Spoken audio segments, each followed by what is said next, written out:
मित्रों, भाइयों एवं बहनों, आप सभी के हृदय में निवास कर रहे परमात्मा को मेरा हृदय से प्रणाम स्वीकार्य हो।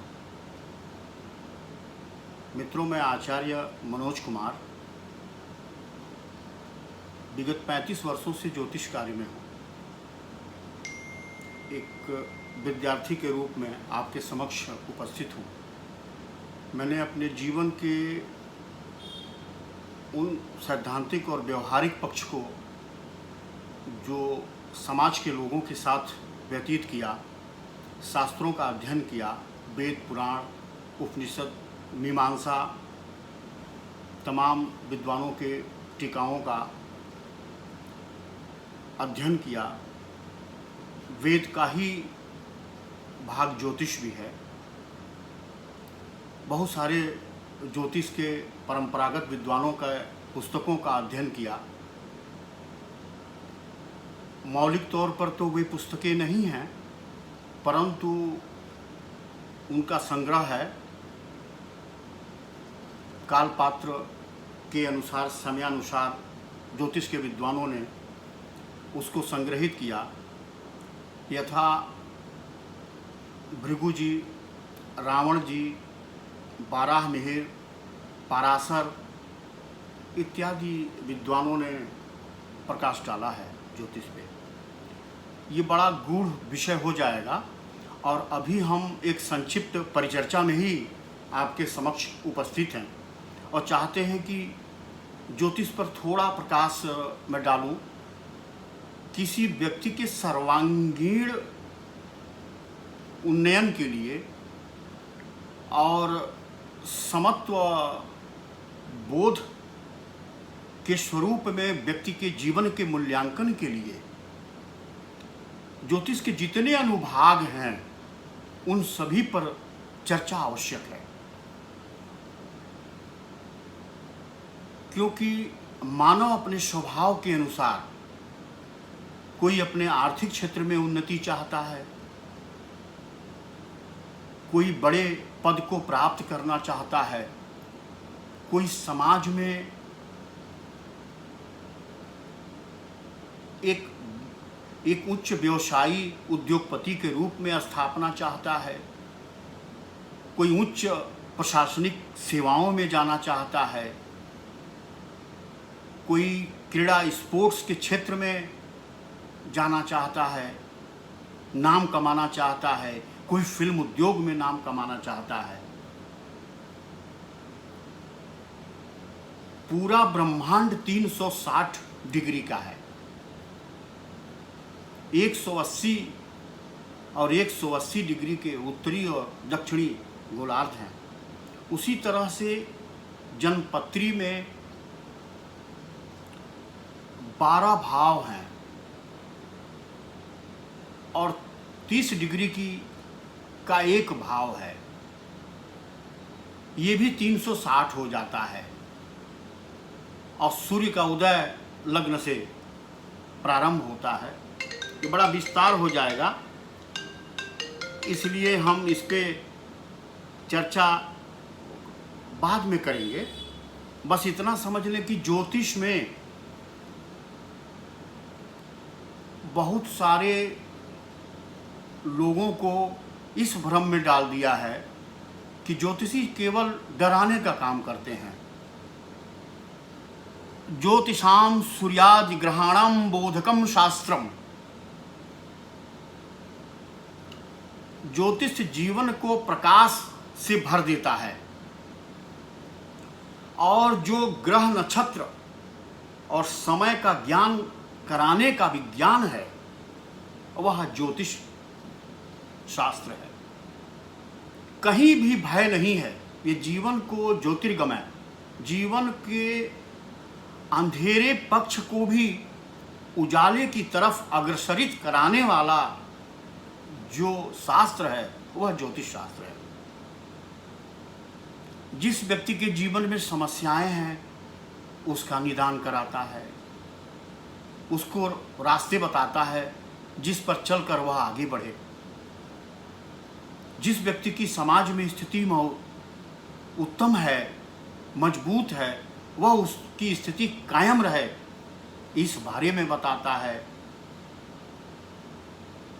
जो प्रगतिशील लोग हैं और प्रगति करना चाहते हैं, उनके कुंडली के निर्वचन से उनके विषय में उनको उचित मार्ग निर्देशन प्रदान करता है ज्योतिष।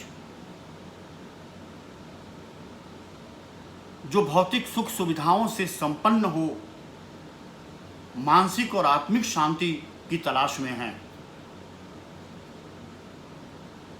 उनको भी ज्योतिष के माध्यम से दिशा निर्देशन मिलता है, प्राप्त होता है। बड़ा विस्तार हो जाएगा। ज्योतिष के बहुत सारे अनुषंग हैं, जिसमें कुंडली ज्योतिष, कुंडली ज्योतिष में सिद्धांत ज्योतिष, संहिता ज्योतिष और होरा शास्त्र है। जन्म समय में आकाश में जो ग्रह नक्षत्र जहां पर थे, उसके आधार पर जो कुंडली बनाई जाती है वह होरा शास्त्र है।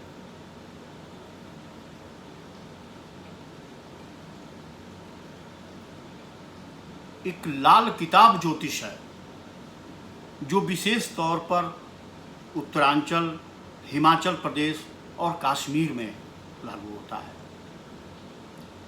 इसमें त्वरित उपचार की व्यवस्था है। जो लाल किताब के अच्छे जानकार हैं, रावण संहिता से बहुत प्रभावित है ये। परंतु रावण संहिता में ग्रहों के उच्चता, निम्नता, ग्रहों की दृष्टि, युग्मता, महापुरुष योग, दुर्योग, जैसे पंच महापुरुष योग, विभिन्न दुर्योग जो कुंडली में होते हैं, वो 300 से अधिक दुर्योग हैं और 56 से ज़्यादा सुयोग हैं। ये मेरे ज्ञान में, मेरी निजी जानकारी में, जो मैंने अपने जीवन में देखा है, इन सभी के विषय में विवेचन रावण संहिता में है। उपचार भी है, तो जो उसका उपचार की जो पद्धति है, लगभग उसी के समानार्थ लाल किताब की पद्धति है। बहुत सिद्धस्त ज्योतिष जो हैं, ज्योतिषी जो हैं, वह लाल किताब के माध्यम से त्वरित उपचार बताते हैं। पुनश्च अंक ज्योतिष 1 से 9 तक की संख्या और 1 से 9 तक के अधिपति ग्रह, आपका जन्म किस दिनांक को हुआ, यह सूर्य पद्धति है, एस्ट्रोलॉजी चंद्र पद्धति है। जन्म कुंडली से जो विवेचन है वो चंद्रमा और नक्षत्रों के आधार पर है। बड़ा विस्तार हो जाएगा, संक्षेप में चलते हैं। तो किसी व्यक्ति को किस दिन किस रंग का वस्त्र पहनना है, उसके जन्मांक के अनुसार कौन से व्यक्ति उसके भागीदार हो सकते हैं, मित्र हो सकते हैं, किस व्यक्तियों के साथ उसे व्यवसाय करना चाहिए, यह मिलान करना, किससे दूरी बनाकर रखनी चाहिए, कौन सा दिन उसके लिए शुभ है, किन अंकों के साथ उसे अपने व्यापार को प्रारंभ करना है, कंपनी के नाम को रखना है, ये सब अंक ज्योतिष से कवर होता है। क्योंकि व्यक्ति का एक भौतिक पक्ष भी है जिसमें वह प्रगति करना चाहता है, तो उसके सर्वांगीण विकास के लिए कुंडली ज्ञान के अलावा अंक ज्योतिष से भी निर्देशन प्राप्त करना चाहिए, किसी अच्छे अंक ज्योतिषी से। दक्षिण भारत में प्रचलित है नंदी नाड़ी ज्योतिष। दक्षिण भारत, यह एक ताड़ पत्र पर लिखा हुआ भविष्य है।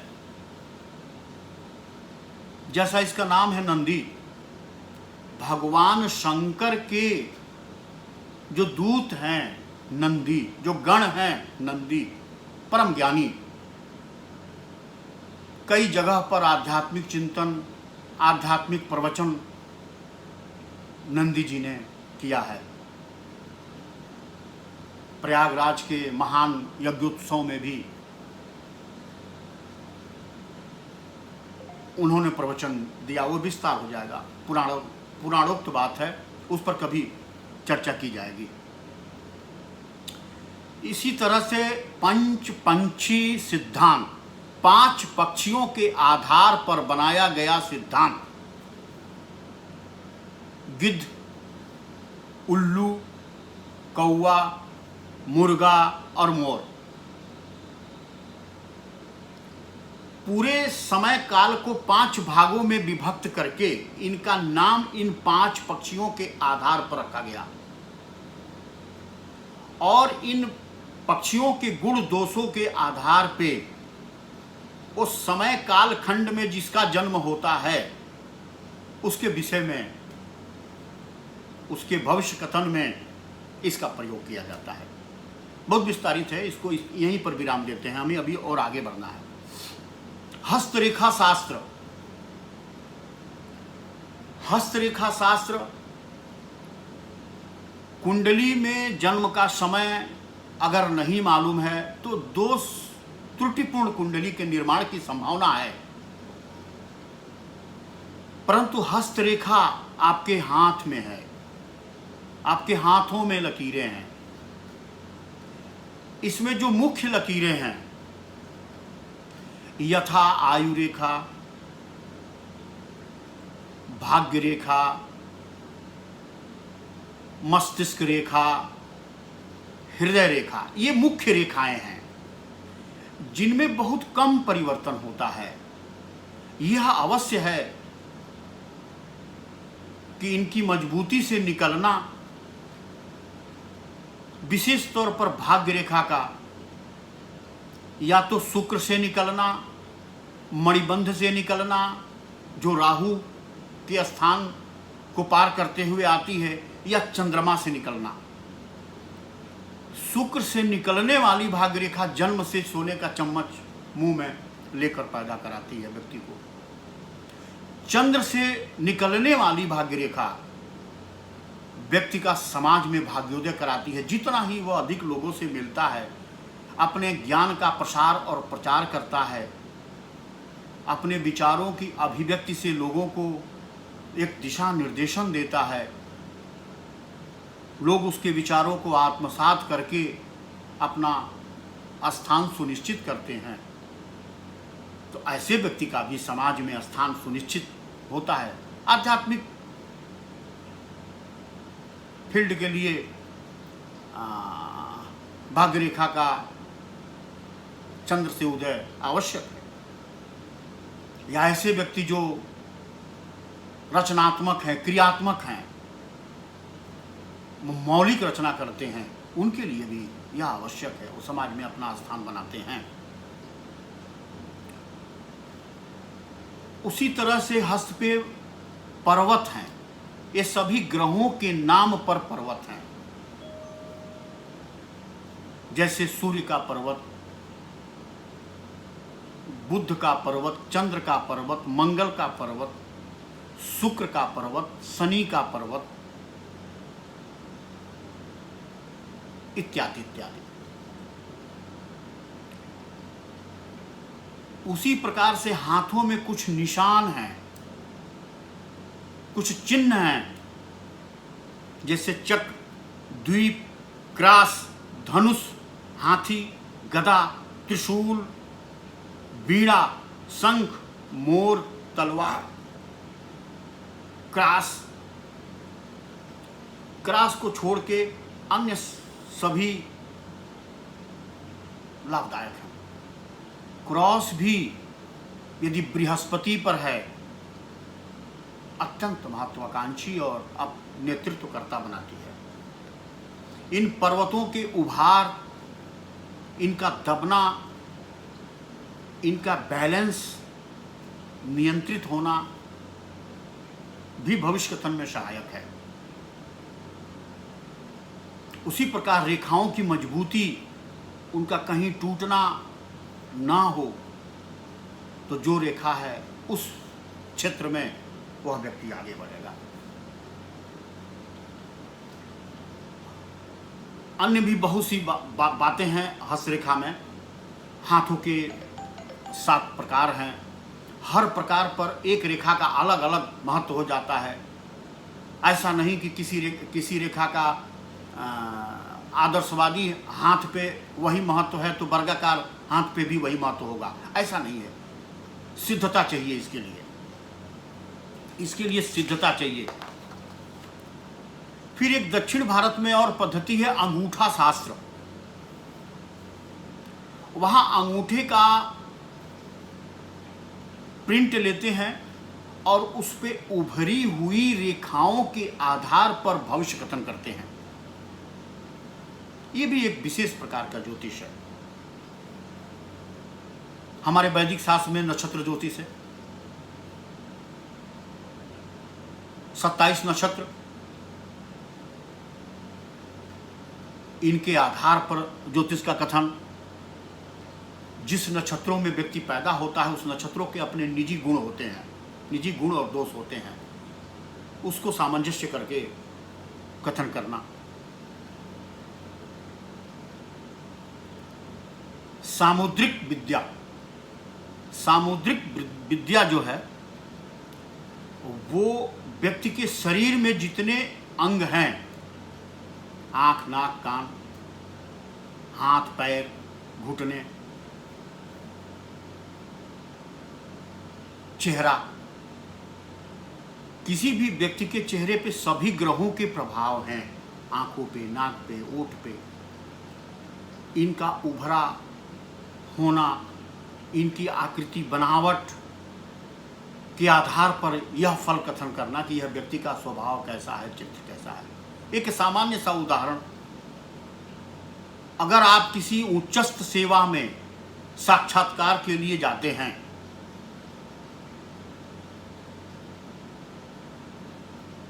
तो साक्षात्कारता जब आपके प्रवेश को देखता है, यदि आपके हाथ के उंगलियां बंधी हुई हैं, मुट्ठी जैसी हैं, इस तरह से, तो यह मान के चला जाएगा कि आत्मविश्वास की कमी है, पूरी तरह से आप तैयार नहीं हैं साक्षात्कार के लिए, घबराहट है आपके अंदर। वो हो सकता है धीरे धीरे जब आप बैठेंगे तो विचारों की अभिव्यक्ति अच्छे से कर जाए, लेकिन एक तात्कालिक प्राइमा फेसाई जो धारणा साक्षात्कारकर्ता की आएगी, वो आपकी कमजोर मनोदशा को बताएगी। उसी तरह से पूरी तरह उंगलियां ऐसे खुली हुई अवस्था में आप आते हैं और बेतरतीब तरीके से चलते हैं, तो आपके विषय में अगर ज्योतिषी है तो यह आकलन करेगा कि आप लापरवाह व्यक्ति हैं और इस उच्च सेवा को गंभीरता से नहीं लेते। और यदि आप सीधे तरीके से आते हैं, हाथों की उंगलियां इस तरह से हैं, तो ये मान के हाथों की उंगलियां इस तरह से, का मतलब कि ऐसे नीचे की तरफ, लेकिन ये इस तरह से बंधी हो, तो यह माना जाएगा कि आप आत्मविश्वास से लबरेज हैं। पूरा आत्मविश्वास कूट कूट के भरा है आप में और आप साक्षात्कार के लिए पूरी तरह से तैयार होकर। एक उदाहरण मैंने दिया, इस तरीके से बहुत सारे उदाहरण हैं लड़कियों के लिए, लड़कों के लिए, किस प्रकार के लड़के के लिए किस प्रकार की लड़की उचित है। कुंडली मिलान के अलावा शारीरिक हाव भाव से भी किसी व्यक्ति के मूल्यांकन में मदद मिलती है। यह भी एक शास्त्र है, सामुद्रिक विद्या। इसमें व्यक्ति की आंखों का, नाकों का बहुत बारीक सूक्ष्म मूल्यांकन करके व्यक्ति के विषय में 10-15 मिनट में 40 से 60% के बीच में मूल्यांकन किया जा सकता है। विशेष तौर पर यदि वो बड़ा अपराधी है तो तुरंत आकलन हो जाएगा, यदि वो संत है तो तुरंत आकलन हो जाएगा। जो भी अपने उच्चतर स्थिति में है उसका मूल्यांकन हो जाएगा, चाहे वो निगेटिव हो चाहे पॉजिटिव हो, सकारात्मक कार्य करने वाला हो नकारात्मक कार्य करने वाला हो, उसका मूल्यांकन हो जाएगा। इसी प्रकार से एक चीनी ज्योतिष है,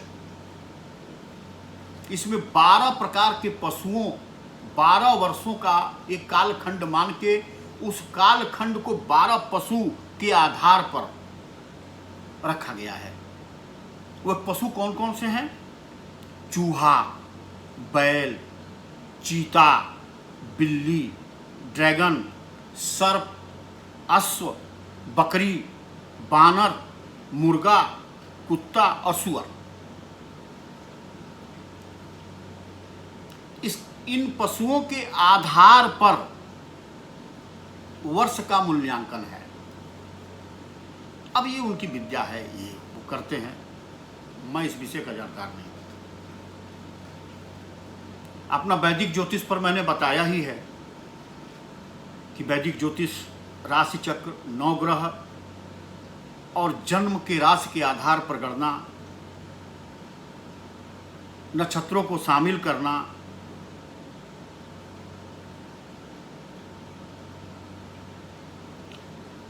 एक चीज भूल गया था, ताजिक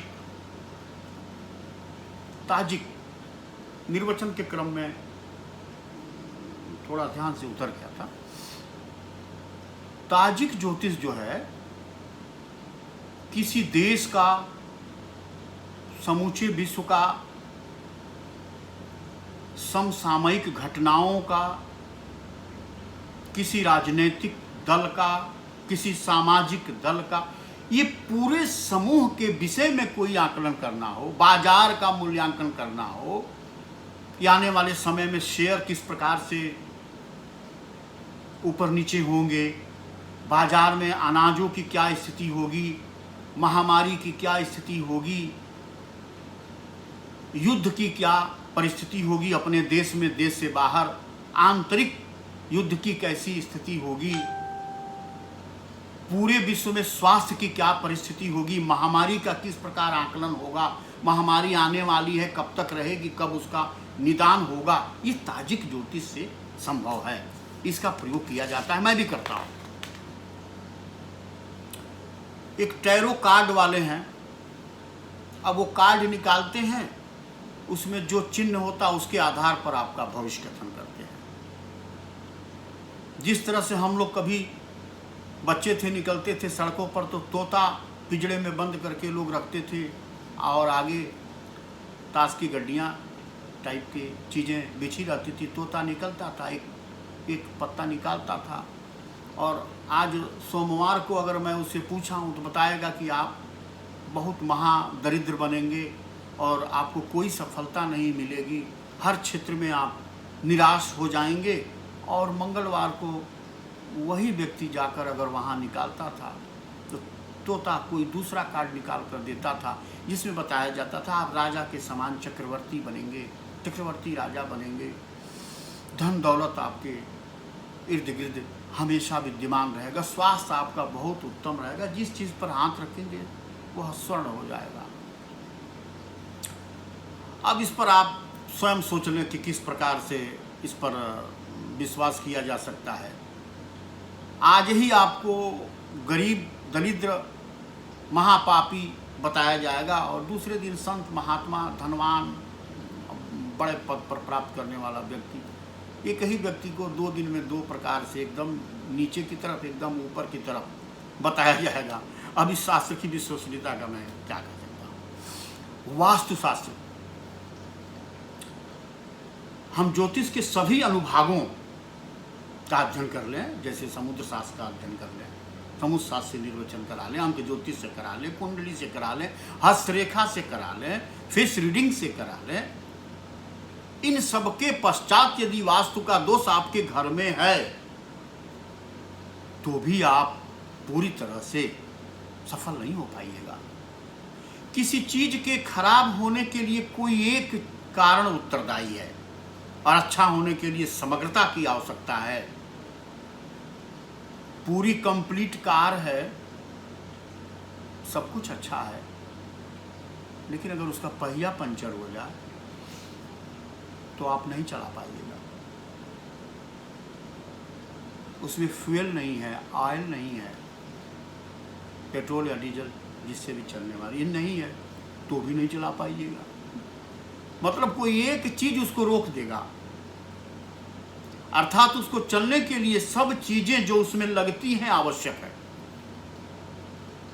उसी तरीके से वास्तुशास्त्र है, किस प्रकार के जमीन का चयन होना चाहिए, किन नक्षत्रों में मुहूर्त में उसका नींव खनन होना चाहिए,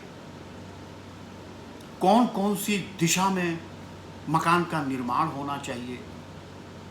कहीं ऐसा तो नहीं कि आपने आग्नेय कोण में पूजा घर बना लिया हो,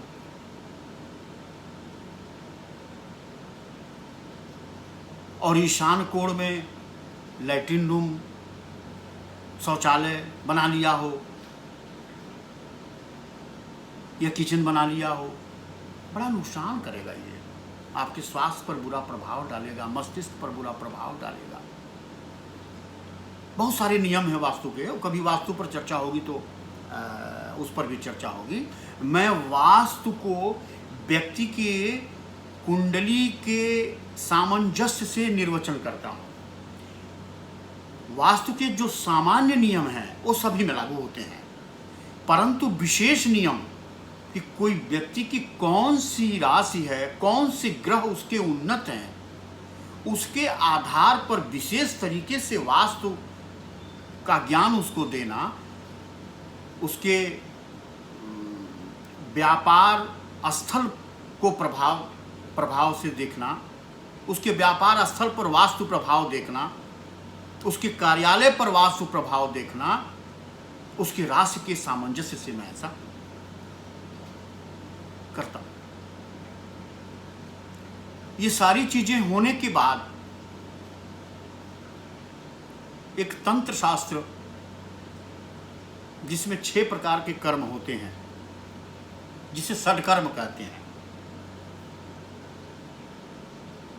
कुछ अनायास आपके ऊपर हो सकते हैं, कुछ इरादतन आपके ऊपर कराए जा सकते हैं। द्वेष विद्वेष, आपके आगे बढ़ने की जलन, विशेष तौर पर राजनेताओं, उद्योगपतियों के ऊपर ऐसा लोग करवाते हैं, तो भी आपकी प्रगति रुक जाएगी। अनायास आपका एक्सीडेंट होगा, अनायास बाधाएं आएंगी जिसके विषय में कभी आपने सोचा नहीं है।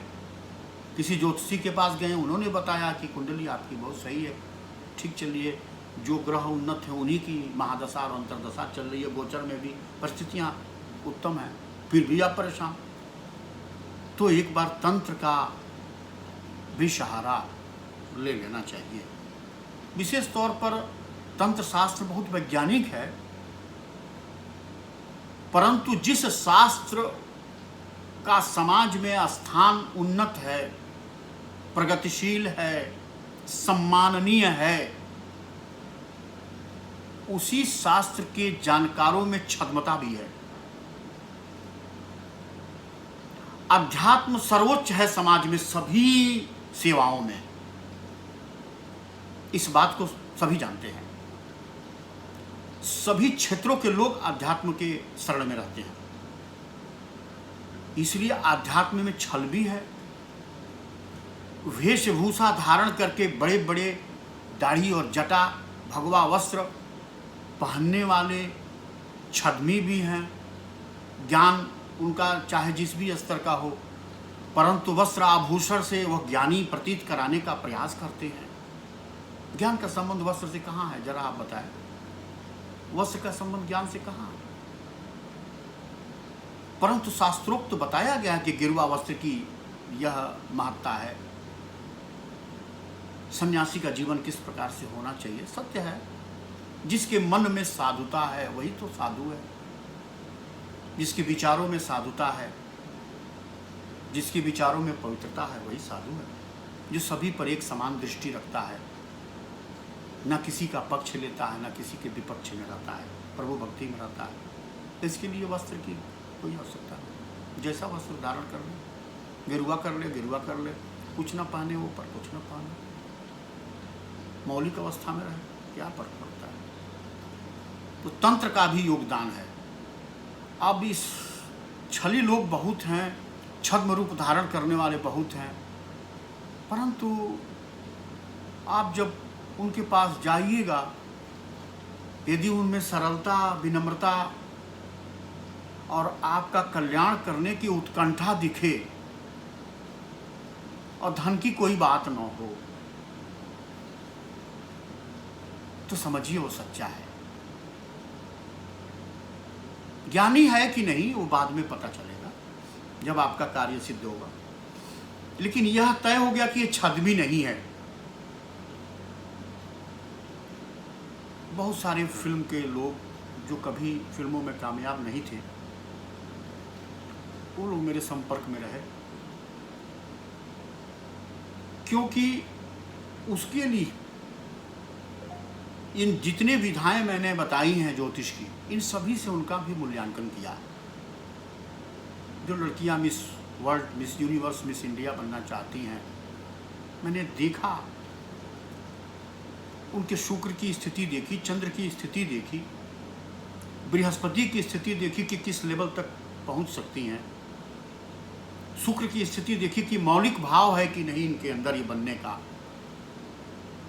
तो मैंने बताया कि आप बेटा इस क्षेत्र में आप करो, और जो इसमें विशेषज्ञ लोग हैं, तुम्हें बैठने का तरीका, उठने का तरीका, बोलने का तरीका, फिटनेस का तरीका, खान पान का तरीका बताते हैं, उनके संपर्क में रहो।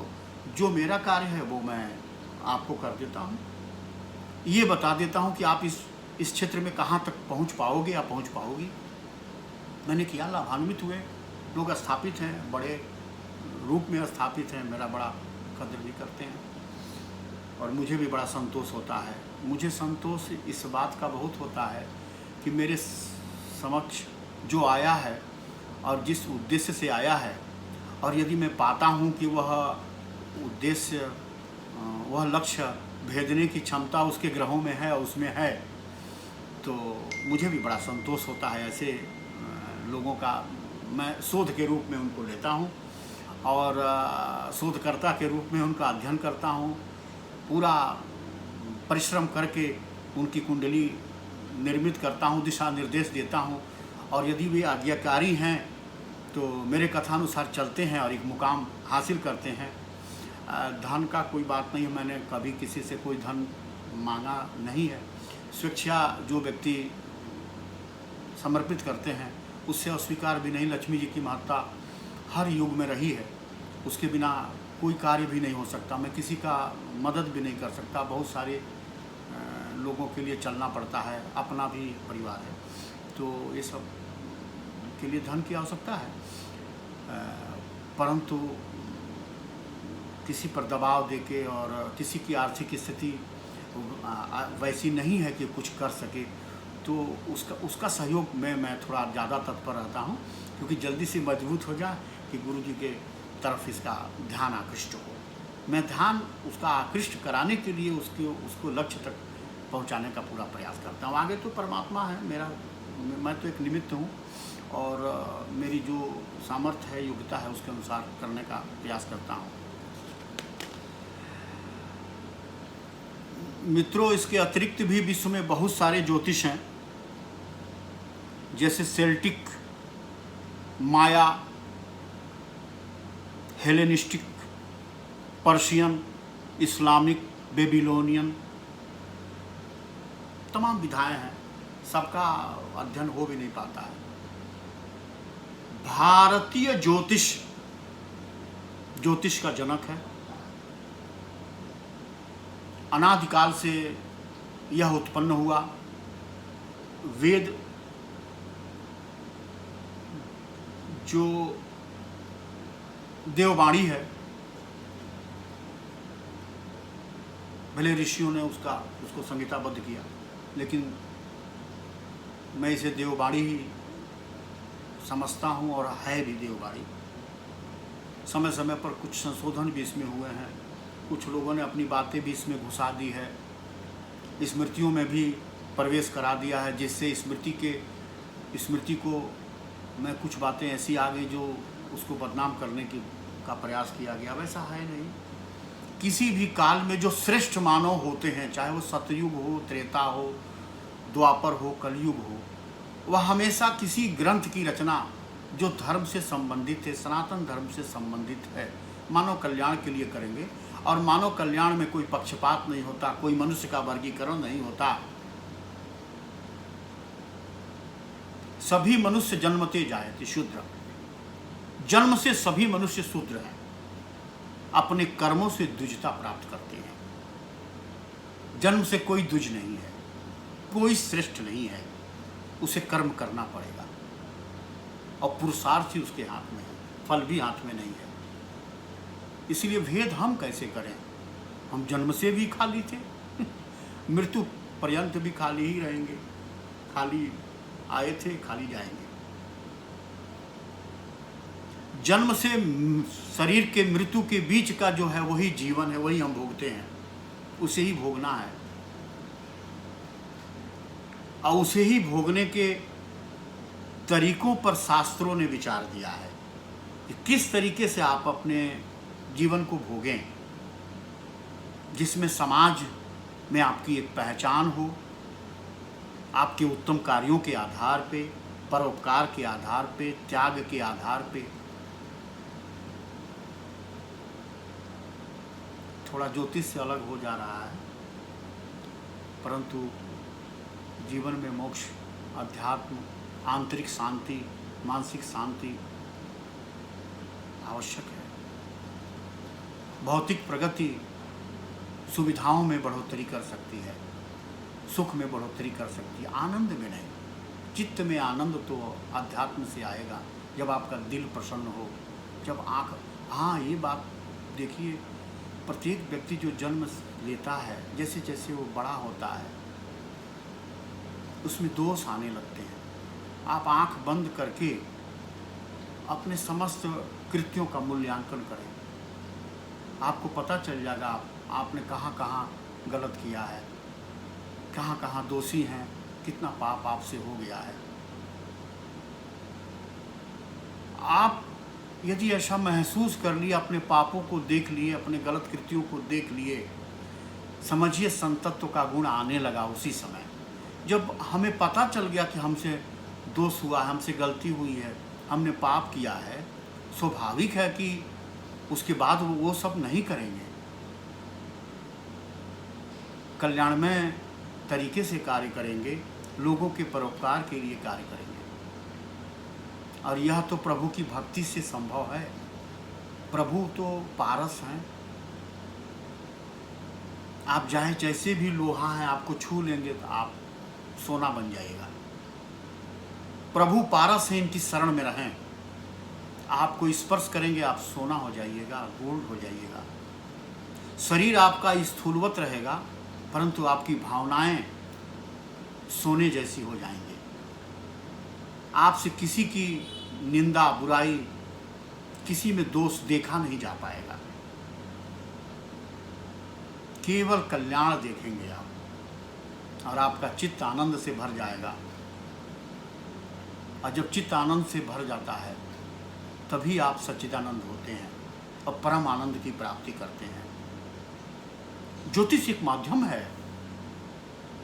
परम आनंद प्राप्ति को प्राप्त करने का। ये जितनी भी चीज प्राप्त करने का आपने सोचा, सब भौतिक ही तो है। एक बड़े राजनेता, एक बड़ा स्पोर्ट्स पर्सन, एक बड़ा फिल्म अभिनेता, डायरेक्टर, प्रोड्यूसर, उद्योगपति, ब्यूरोक्रेट्स, स्पोर्ट्स पर्सन, पद है, एक सुख है, एक पद का, सम्मान का, अर्थ का, एक सुविधा है। आनंद नहीं है, आनंद ज्योतिष से ही है। मित्रों, बड़ा विस्तार हो जाएगा और मैं अब धीरे धीरे इन सभी शास्त्रों जिसका मैंने उल्लेख किया है, ज्योतिष के जितने आनुषंगिक भाग हैं, इनको अपने परिचर्चा में शामिल करूंगा और धीरे धीरे प्रकाश डालूंगा। आपके सभी प्रश्नों को लूंगा, उनका उत्तर दूंगा, निदान, उपचार जो भी मुझसे संभव है। आप किस दिशा में कहाँ जाना चाहते हैं, ये भी मैं मार्गदर्शन करूँगा। ऐसा तो नहीं कि आपका जो ग्रह मजबूत है उसके विपरीत ग्रह की दिशा में आप अपना समय ऊर्जा लगा रहे हैं और फल की प्राप्ति नहीं हो पा रही है। ये सभी चीज़ों पर प्रकाश डालूंगा। आज हमारा आपसे रूबरू एक परिचय था, हम आपके सम्मुख आना चाहते थे। शास्त्र बहुत बृहंगम है, 35 वर्षों का मेरा तजुर्बा है, निरंतर अध्ययन करता रहता हूँ, एक विद्यार्थी हूँ ज्योतिष का। तो चाहता हूँ कि जब तक मेरा शरीर इस धरती पर रहे और बुद्धि विवेक कायम है रहे, तब तक समाज इसका लाभ प्राप्त करता रहे। इसी के साथ आज की परिचर्चा को मैं विराम देता हूँ। सभी के हृदय में बैठे हुए परमात्मा को मेरा प्रणाम।